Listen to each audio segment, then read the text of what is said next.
أعوذ بالله من الشيطان الرجيم.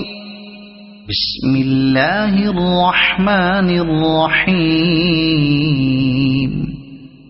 لإيلاف قريش إيلافهم رحلة الشتاء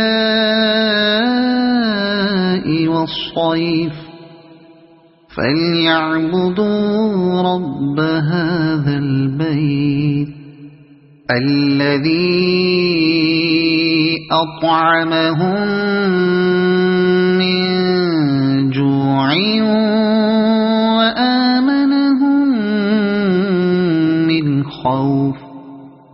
صدق الله العظيم.